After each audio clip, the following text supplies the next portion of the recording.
आज के वीडियो में मैं आप लोगों को एक्सप्लेन करूंगा that is example question, that is example 2। हम लोग क्लास 9 मैथ्स का चैप्टर 4 कर रहे थे, that is linear equation in two variable. इसके पिछले वीडियो में मैंने आप लोगों को एग्जांपल 1 करवाया था इस चैप्टर का, और इसी के साथ साथ मैंने आप लोगों को इस चैप्टर का इंट्रोडक्शन पार्ट समझाया था। ठीक है, तो अगर आपको एग्जाम्पल क्वेश्चन और वो इंट्रोडक्शन पार्ट अगर अच्छे से सीखना है तो आप लोग उसको मेरे यूट्यूब चैनल में जाके उसको अच्छे से देख सकते हो। ठीक है, उसमें हर एक टॉपिक मैंने इस चैप्टर का एक्सप्लेन किया। ठीक है, इसी के साथ साथ हम लोग अभी तक क्लास 9 मैथ्स का चैप्टर 1, चैप्टर 2, चैप्टर 3 और रिवीजन चैप्टर, ये सारा चैप्टर का हर एक क्वेश्चन और हर एक एग्जाम्पल मैंने आप लोग को एक्सप्लेन किया। ठीक है, तो अगर आपको हर एक क्वेश्चन अच्छे से सीखना है तो आप लोग उसको मेरे यूट्यूब चैनल में देख सकते हो। ठीक है, उसको मैंने यूट्यूब चैनल में एज ए प्लेलिस्ट अपलोड कर दिया। ठीक है, तो स्टार्ट करते हैं क्लास। यहाँ पर हम लोग को बोला गया है एग्जाम्पल 2 में, write each of the following as an equation in two variable. हम लोग को जो इक्वेशन आप लोग को प्रोवाइडेड है, इसको हम लोग को इक्वेशन इन टू वेरिएबल लिखना है, 2 वेरिएबल के फॉर्म में। तो इसको कैसे लिखेंगे, ध्यान से देखिए। सबसे पहले गिवन क्या दिया आप लोगों को, ये इक्वेशन, इसको लिख लेते हैं। अब हम लोग जानते हैं जो जनरल फॉर्म होता है इक्वेशन इन टू वेरिएबल का, वो क्या होता है, वो लिख लेते हैं। General form of equation in two variable क्या होता है, that is a x plus B Y plus c equal to 0, इस फॉर्म में होता है। ठीक है, तो यहाँ पे आप लोग क्या करना, यहाँ पे अगर आप लोग ध्यान से देखो, यहाँ पे एक्स है। ठीक है, एक्स तो है, यहाँ पे भी एक्स है। ठीक है, तो यहाँ पे ये क्या हो जाएगा, एक्स आ जाएगा। ठीक है, फिर प्लस यहाँ पे बी है, क्या बी किसको बोलेंगे, जो वाई के साथ है। तो यहाँ पे वाई वाला टर्म तो दिया नहीं है।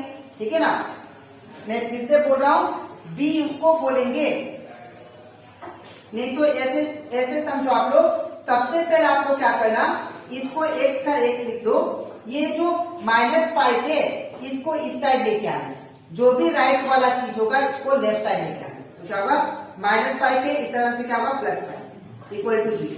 ठीक है, अब इसको क्या करना है, इसको ये पूरा टर्म को इस फॉर्म में लिखना है।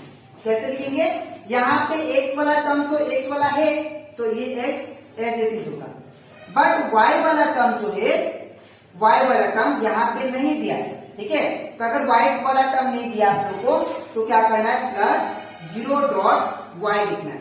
क्यों 0.y लिखा, बिकॉज y वाला टर्म यहाँ पे मिसिंग है। ठीक है, फिर यहाँ पे c वाला टर्म दिया है, c किसको बोलेंगे, जो विदाउट वेरिएबल।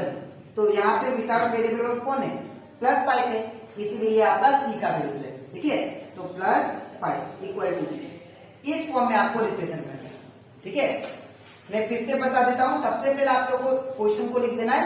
अब जो जनरल फॉर्म होता है इक्वेशन इन टू वेरिएबल का, वो क्या होता है, दैट इज ये होता है X plus B Y plus C form. ठीक है, अब इसको आपको ये नंबर को, ये जो बी इक्वेशन दिया आपको, इसको इस फॉर्म में रिप्रेजेंट करना है। ठीक है, तो कैसे करेंगे, सबसे पहले मैंने -5 को इस साइड देखा है, तो -5 इस तरह से क्या होगा, +5, तो x + 5 इक्वल टू इस साइड क्या बचा, कुछ नहीं मतलब 0। ठीक है, अब मैंने इसको कंपेयर किया, तो कंपेयर करने के बाद यहाँ पे x वाला टर्म तो है, तो x लिख दिया, लेकिन y वाला टर्म मिसिंग है यहाँ पे, तो y की जगह पे क्या होगा, 0.1।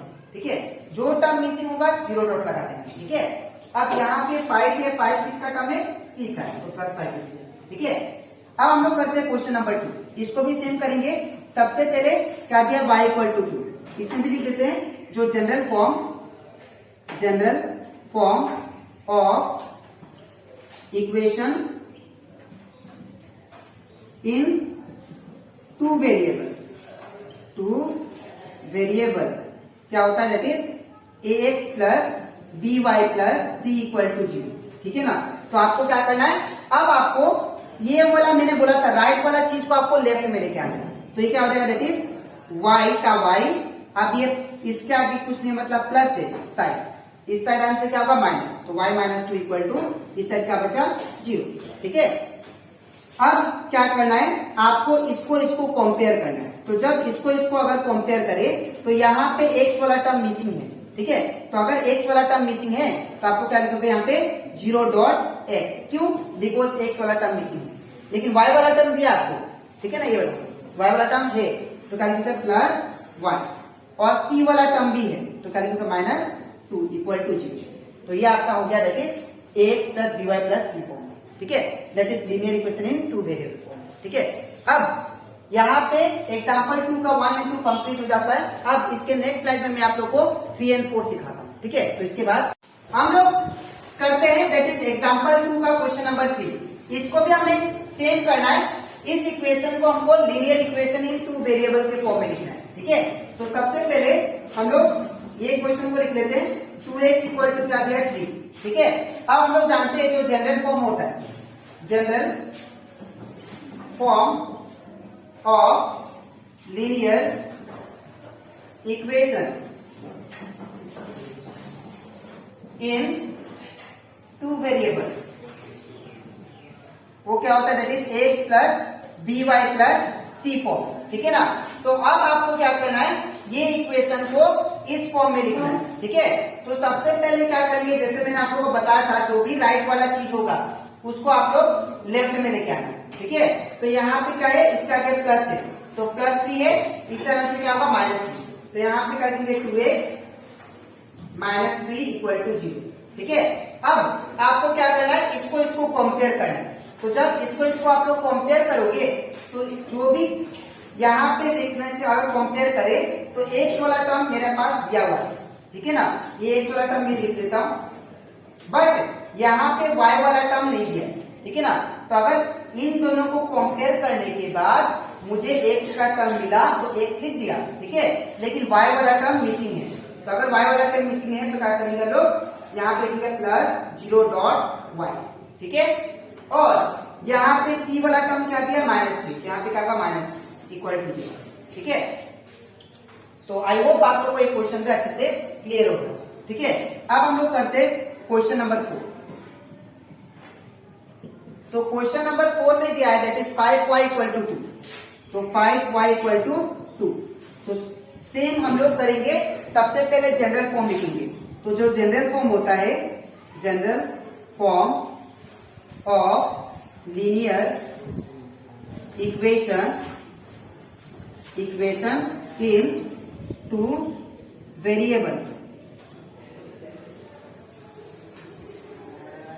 ठीक है। लीनियर इक्वेशन इन 2 वेरिएबल वो क्या होता है दैट इज, ये होता है that is ax + by + c = 0, ठीक है। अब आपको क्या करना है, अब आपको जो राइट वाला नंबर होगा उसको लेफ्ट में लेके आना है। तो यहाँ पे राइट में नंबर क्या है 2 है, इसको लेफ्ट में लेके आने से क्या होगा, इसके फ्रंट में कोई कुछ साइन नहीं है, दैट मीन्स प्लस है, इस तरह से क्या होगा माइनस, ठीक है। तो यहाँ पे क्या होता है that is 5y, therefore 5y - 2 = 0, ठीक है। 5y - 2 = 0। इसके बाद यहाँ पे आपको इसको और इसको कंपेयर करना है। तो अगर इसको कंपेयर करें तो यहाँ पे x वाला टर्म मिसिंग है, लेकिन y वाला टर्म है मेरे पास, ठीक है। तो यहाँ पे ये वाला टर्म x वाला टर्म नहीं है, तो क्या देंगे हम लोग 0.x, ठीक है। फिर प्लस y वाला टर्म क्या दिया है 5y, तो यहाँ पे क्या होगा दैट इज 5y, ठीक है। फिर c वाला टर्म क्या दिया आप लोग को -2, तो यहाँ पे c वाला टर्म क्या होगा -2 = 0, ठीक है। तो यहां से हम लोग का before exercise 4.1 example question that is example 1 और 2 वो कंप्लीट हो जाता है, ठीक है। यहाँ पे मैंने आज की वीडियो में मैंने आप लोगों को समझाया एग्जाम्पल 2, ठीक है। तो आई होप आप लोग को एग्जाम्पल 2 भी अच्छे से क्लियर हो सकता है, ठीक है। अब इसके नेक्स्ट वीडियो में मैं आप लोग का दैट इज एक्सरसाइज 4.1 स्टार्ट करूंगा, ठीक है।